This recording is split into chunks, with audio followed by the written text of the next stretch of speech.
সুলাইমান আলাইহিস সালাতু সাল্লামের জমানায় দুইজন নারী তাদের দুইজনের কোলে দুইটি শিশু নিয়ে রাস্তা দিয়ে হাঁটতেছে।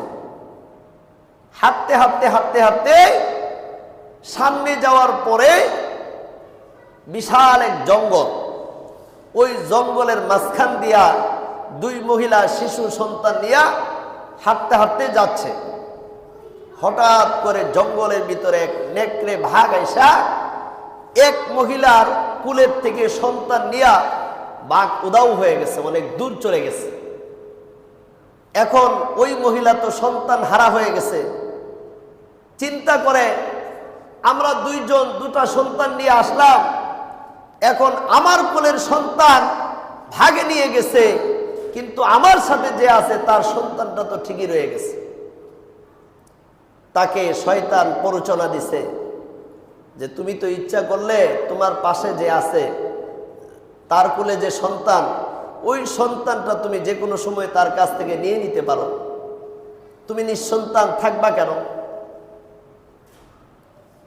এই চিন্তা থেকে তারা উভয়ে ঝগড়া বিবাদে লিপ্ত হয়েছে।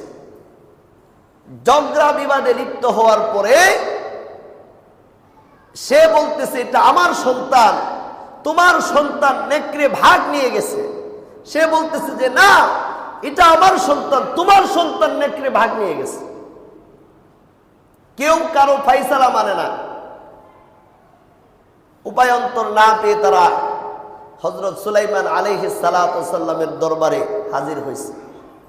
সুলাইমান আলাইহিস সালাতু সাল্লামের দরবারে হাজির হয়ে বলতেছে, হে বাদশা সুলাইমান, আমরা উভয় রাস্তা দিয়ে যাচ্ছিলাম, হঠাৎ করে জঙ্গলের মধ্যে নেকড়ে ভাগ এসে একজনের কুলের থেকে সন্তান নিয়ে গেছে, উদাও হয়ে গেছে ভাগ। এখন এই সন্তানটা আপনি যে দেখতেছেন ওই মহিলার কোলে সন্তান, ওই সন্তানটা আমার সন্তান। মহিলা বলতেছে যে না, তার সন্তান নেকড়ে ভাগ নিয়ে গেছে, এটা আমার সন্তান।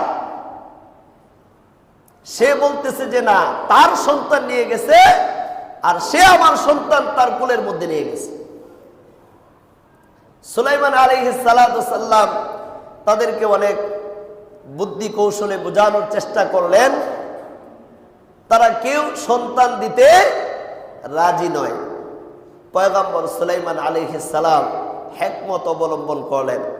পয়গম্বর সুলাইমান আলাইহিস সালাম তার প্রজাদেরকে বললেন, ছুরি নিয়ে আসো, ছুরি নিয়ে আসো, এই সন্তানকে মাঝখান থেকে কেটে দুই ভাগ করে দুজনকে দিয়ে দিই, ফায়সালা হয়ে যায়। সুবহানাল্লাহ বলে। সুলাইমান আলাইহিস সালাম, আল্লাহ তাআলা পয়গম্বরদেরকে হিকমত দিছে। হিকমত বলতেছে যে এই সন্তানকে কেটে দুই টুকরা করে দুজনকে দিয়ে দেই, তাহলে বিচার শেষ হয়ে যাবে। এখন যার সন্তান নেকড়ে বাঘ নিয়ে গেছে তার তো আর এই সন্তানের প্রতি মায়া নাই।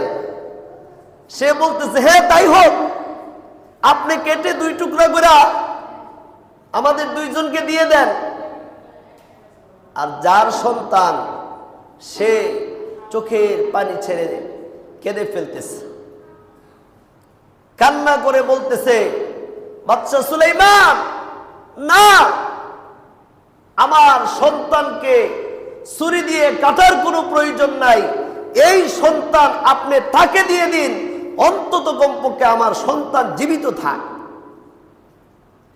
আমার সন্তানকে কেটে টুকরো করার কোনো দরকার নাই।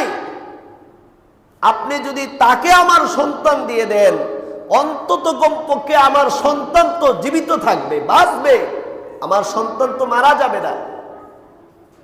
আপনি এই সন্তান তাকে দিয়ে দেন। সুলাইমান আলাইহিস সালাম বুঝতে পারলেন ওই মহিলার সন্তান নেকড়ে বাঘ নিয়ে গেছে, এজন্য ওই মহিলা কেটে দুই টুকরো করার জন্য রাজি হয়ে গেছে। আর এই মহিলা হলো প্রকৃত সন্তানের মা, এজন্য সন্তানের প্রতি মায়ের অনেক ভালোবাসা, অনেক দরদ। এজন্য মা কখনো তার সন্তানকে কেটে টুকরো টুকরো করা তার সামনে এটা